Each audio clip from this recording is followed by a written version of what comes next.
L'idée la plus obsolète, c'est d'aller à l'école, obtenir un emploi, travailler dur, économiser de l'argent, sortir de la dette et d'investir à long terme sur le marché boursier. Voir pourquoi voulez-vous économiser de l'argent quand ils impriment des milliards de dollars. L'écart entre 1% et 99% est énorme. Vous voyez que ce n'est pas seulement l'argent. Vous devez prendre du recul et regarder la situation dans son ensemble. Donc, que faites-vous? En chacun de nous, il y a un pauvre. Il y a encore un pauvre en moi. Il y a aussi une personne de classe moyenne, et la personne de classe moyenne veut la sécurité, elle veut un salaire régulier, et il y a une personne riche. Ils sont tous les trois à l'intérieur de nous, sauf que ce n'est pas enseigné. On vous apprend à aller à l'école, à trouver un emploi et à recevoir un salaire, mais pas à devenir riche.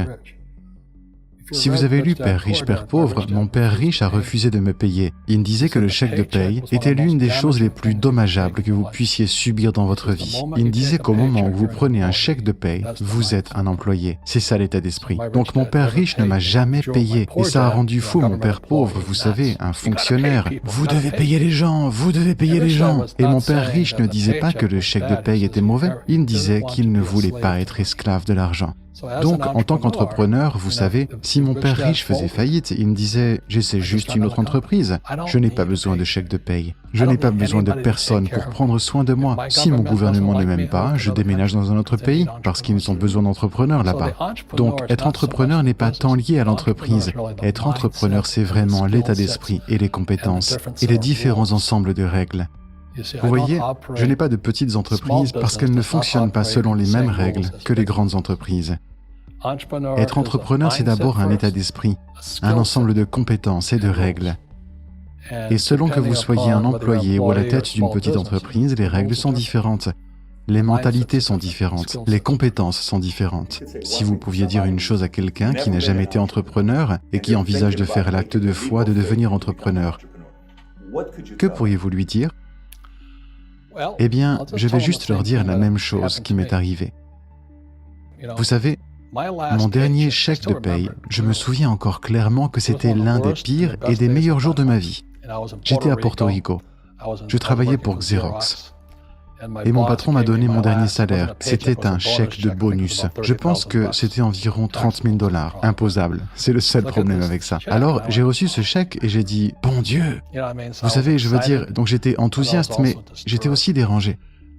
Et donc, cet autre gars vient vers moi, il s'appelait John, et John m'a dit ceci, « Tu vas revenir. » J'ai dit, « Pourquoi ?» Il a dit, « Parce que tu vas échouer. » Je l'ai regardé et j'ai dit, « Écoute. » Et quelques mots grossiers. Parce que c'est son histoire. Il a quitté Xerox, échoué, et il est revenu. Et j'ai dit, « Écoute, tu as échoué et tu es revenu, mais moi je vais échouer, mais je ne reviendrai jamais. » Et c'est ça l'attitude. Vous voyez ce que je veux dire? Oui. Si vous dites, eh bien, si j'échoue, je retournerai chez maman et papa, alors c'est ça que vous ferez. Donc, si vous échouez, c'est à ce moment-là que je suis devenu entrepreneur parce que je n'avais pas d'argent. Je n'ai pas eu d'argent pendant des années. Je n'ai pas eu de salaire. Mais c'est ce que mon père riche m'a encouragé à faire. Il m'a dit, lorsque tu n'as pas de salaire, tu deviens affamé, plus intelligent. Et c'est un test de votre caractère. Allez-vous devenir un escroc ou bien malhonnête? Allez-vous tricher et voler ou allez-vous devenir un meilleur être humain? Alors vraiment, c'est l'avantage de devenir entrepreneur. Vous découvrez vraiment qui vous êtes quand vous n'avez rien du tout. Vous devez donc regarder la situation dans son ensemble. Trop de gens regardent, eh bien, qu'est-ce qui va se passer pour moi? Quand vous regarderez la situation dans son ensemble, vous saurez également que lorsque quelque chose de mauvais arrive, quelque chose de bien va se passer. Mais vous devez vous préparer à tout ce qui va arriver. Si vous pensez que les 20 prochaines années seront comme les 20 dernières années, alors vous allez vous faire avoir. Vous savez, quand vous et moi allons au supermarché et que nous achetons un pack de lait, nous vérifions toujours la date de péremption, mais la plupart des gens ne vérifient pas la date d'expiration de leur cerveau. Au lieu de me désendetter, je m'endette. Je viens de refinancer 300 millions de dettes. Je suis passé de 5% à 2,5% d'intérêt. J'ai gagné une fortune. Chaque mois, plus d'argent entre parce que mon coût de l'argent a baissé. Alors que certains experts financiers disent de se désendetter, je dis apprenez à utiliser la dette. Vous voyez, quand je suis revenu de mon service au Vietnam, en janvier 73, la première chose que mon père riche m'a dite a été « Va à l'école pour apprendre à investir dans l'immobilier ». Ce n'était pas l'immobilier seulement, c'était comment utiliser la dette et les impôts. La dette et les impôts rendent les riches plus riches. La dette et les impôts appauvrissent les pauvres et la classe moyenne. Donc tous les gars riches qui sont médecins ou avocats ou... Vous savez, ces gars-là, ils se font avoir. Et ils ne savent pas pourquoi les médecins se font avoir. Oh oui, ils gagnent plus d'argent, mais il leur en reste moins en poche. Vous savez, mon médecin m'a juste crié qu'il était heureux. Il a dit « Oh, devinez quoi, j'ai enfin gagné $1 million. » Et j'ai dit « Ouais. » C'était il y a à peine 3 semaines. Et alors j'ai dit « Ouais, combien vous payez d'impôts ?» Il m'a dit « $750 000 d'impôts. » Son net était donc d'environ $400 000. Ce n'est pas mal, mais quand je gagne $1 million, je garde $1 million.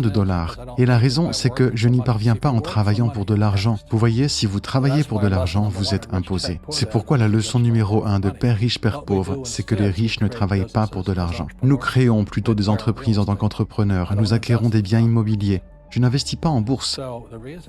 La raison est donc qu'en tant qu'entrepreneur, j'ai plus de contrôle sur mes revenus, combien je gagne et combien je paye d'impôts. Et parce que je suis un entrepreneur ainsi qu'un investisseur dans l'immobilier, je paie 0 impôt. Donc à chaque fois que je gagne, disons, $1 million en tant qu'entrepreneur, je l'investis immédiatement dans l'immobilier et j'ai un rapport de 4 contre 1. Alors je mets $1 million dans l'immobilier, je reçois 4 millions de la banque. C'est pourquoi j'aime les banques, mais les banques arnaquent tous les autres. Vous savez, c'est terrible, mais c'est bon pour moi. Je pensais que vous aviez dit que lorsque vous imprimez, c'était bon pour vous. Parce que lorsque vous imprimez, les épargnants se font avoir, et les gens qui travaillent pour de l'argent aussi. Lorsqu'ils impriment, les débiteurs deviennent riches. Vous voyez, la dette et les impôts rendent les riches plus riches, et la dette et les impôts appauvrissent les pauvres et la classe moyenne.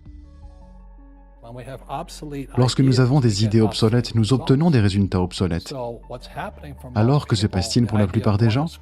L'idée d'aller à l'école, de trouver un emploi, de travailler dur, d'économiser de l'argent, de sortir de la dette, d'acheter sa maison parce que c'est un atout et d'investir à long terme, c'est obsolète. Le monde a changé. Le monde a changé en 1971, lorsque le président Nixon nous a retirés de l'étalon or et que l'argent est devenu une dette. Et si nous nous débarrassions de l'école, que se passerait-il? Serait-ce mieux si nous n'avions aucun système éducatif? Non, je dis que l'éducation était plus importante avant, elle est simplement obsolète. Vous savez, il y a la loi de Moore qui stipule que l'information double tous les 18 mois. En d'autres termes, tout est obsolète. 18 mois. Donc, et c'est un phénomène récent. Alors, quand vous sortez de l'école, vous êtes déjà obsolète. Et c'est pour ça que je suis le vieux. Vous savez, je suis allé à Harvard et j'ai dit, ouais, ça fait combien de temps? Il y a 50 ans. Aujourd'hui, les banques vous facturent des intérêts pour économiser de l'argent. En d'autres termes, les banques ne veulent pas de votre argent parce qu'elles en ont trop imprimé. Et c'est pourquoi il y a des bulles et des actions et des bulles dans l'immobilier et tout cela. Les gens se débarrassent de l'argent. Parce que, comme je l'ai dit ici, les épargnants sont des perdants et l'argent est une poubelle. Et pourtant, les gens disent, eh bien, je veux un emploi bien rémunéré. Eh bien, c'est une idée obsolète. Sortir de la dette, c'est une idée obsolète. Vous devriez apprendre comment utiliser la dette pour devenir riche et ils ne vous apprendront jamais la question des impôts. La raison pour laquelle le 1% est très haut ici et les 99% vont dans cette direction, c'est que deux choses se produisent, c'est-à-dire l'inflation et les impôts. Cela les écrase. Et tout entrepreneur qui pense « je vais juste gagner de l'argent et démarrer une entreprise et gagner beaucoup d'argent parce que c'est de cela dont nous parlons », il doit vraiment se sentir comme l'homme des roses. Vous savez, ce n'est pas ce que sont les vrais entrepreneurs. La plupart des entrepreneurs. Il y a 28 millions de propriétaires de petites entreprises en Amérique. 24 millions sont des entrepreneurs individuels. Ils sont appelés entrepreneurs non salariés. Donc, et c'est ce qui se passe quand les gens ne comprennent pas vraiment ce qu'est un entrepreneur. Donc, la plupart des gens sont des travailleurs à leur compte, mais ils ne sont pas vraiment des entrepreneurs. Les travailleurs à leur compte paient les impôts les plus élevés de tous, et personne ne leur dit ça. Oui, on parle aussi de l'esprit d'entreprise, mais ce dont on ne parle pas en fait, c'est qu'il n'y a rien de pire qu'une mauvaise économie. Vous la connaissez de l'extérieur, vous et moi, et nous avons tous une économie externe.